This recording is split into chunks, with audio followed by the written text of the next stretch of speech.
Hello दोस्तों, स्वागत करते हैं आपका एक और नई वीडियो में। दोस्तों, आज का हमारा एक टॉपिक है जो कि काफ़ी ज़्यादा इंपॉर्टेंट टॉपिक है कि जो हमारा ग्रेविटी है, ये ग्रेविटेशनल फोर्स है, क्या वो दोनों सेम है? अगर है तो कैसे है, और अगर नहीं है तो क्यों नहीं है, और क्या इसमें डिफरेंस है, आज के इस वीडियो में हम लोग डिस्कस करने जा रहे हैं। छोटा सा टॉपिक है लेकिन काफ़ी ज़्यादा इंपॉर्टेंट है। बच्चों के माइंड में इस कन्फ्यूजन को दूर करना बहुत ही ज़्यादा ज़रूरी है। तो आज के इस वीडियो में हम डिस्कस करेंगे कि जो ग्रेविटी और ग्रेविटेशनल फोर्स है, उन दोनों में क्या डिफरेंस है, या दोनों सेम है या नहीं। तो चलिए वीडियो को शुरू करते हैं। इससे पहले चैनल पे नहीं तो चैनल को सब्सक्राइब कर ले, साथ ही साथ बेल आइकन को भी प्रेस कर ले ताकि आने वाली वीडियोस की नोटिफिकेशन आपको मिल सकेगी। चलिए वीडियो को शुरू करते हैं। देखिए दोस्तों, ग्रेविटी और ग्रेविटेशनल फोर्स ये दोनों अलग वर्ड है। ये दोनों का मतलब अलग अलग है।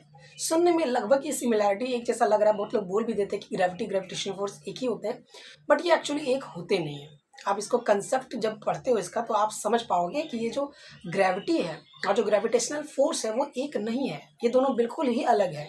आज हम लोग समझेंगे इस चीज़ को कि ये कैसे अलग है। देखिए, ग्रेविटी का जो हिंदी मतलब होता है वो होता है गुरुत्वाकर्षण। ठीक है, गुरुत्वाकर्षण, ग्रेविटी मतलब क्या हुआ?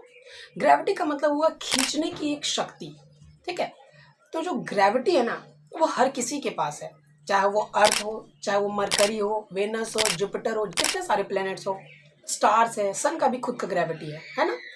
तो किसी की भी जितने भी हेवनली बॉडीज हैं, जितने भी कुछ हैं, उन सब की अपनी एक खींचने की पावर होती है, अपनी ओर खींचने की एक ऊर्जा होती है। उस शक्ति को हम लोग ग्रेविटी कहते हैं। क्या कहते हैं? ग्रेविटी। और ग्रेविटी सबके पास होती है, तभी जाके ये बैलेंस चल रहा है। ये यूनिवर्स, ब्रह्मांड जो हमारा, वो बैलेंस टिका हुआ है। बात आती है ग्रेविटेशनल फोर्स की। तो ग्रेविटेशनल फोर्स जो है वो सब में है, बट कैसे? हर किसी का ग्रेविटेशनल फोर्स एक नहीं होता है। जैसे इसको हम लोग समझते हैं कि जो अर्थ है हमारा, अर्थ में जो अर्थ के पास ग्रेविटी है और मून के पास भी ग्रेविटी है। लेकिन अर्थ का जो ग्रेविटी है ना, वो 9.8 मीटर पर सेकेंड स्क्वायर है। मतलब ये उतना स्पीड से अपनी ओर खींचेगा। वहीं पे मून के लिए ली जाए तो इससे बहुत ज़्यादा वो कम है।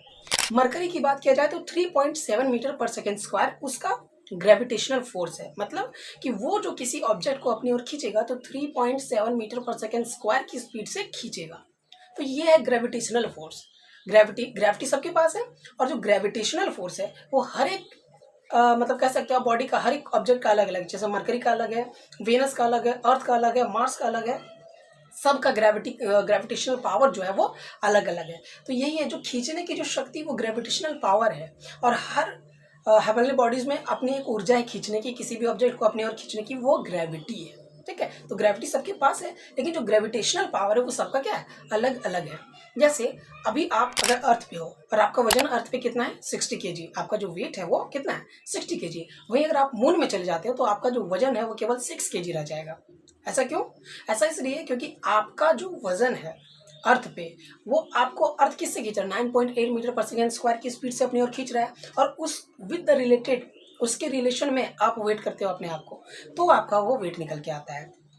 मून का ग्रेविटी कम है, तो जब वहां जाओगे तो आपका वजन क्या होगा? कम हो जाएगा। कितना? 10 गुना कम हो जाएगा। यहाँ से 10 गुना नहीं, 1/6 गुना यहाँ से कम हो जाएगा आपका। जैसे अगर यहाँ 60 है तो वहाँ 10 kg होगा आपका मून पे। ठीक है, तो ये छोटा सा कंसेप्ट था कि ग्रेविटी और ग्रेविटेशनल फोर्स जो है वो आपका क्या है, ये दोनों अलग अलग चीज़ है। ठीक है, तो आज के लिए बस इतना ही रखते हैं। मिलते हैं आपसे नेक्स्ट वीडियो में, तब तक के लिए टेक केयर, बाय बाय।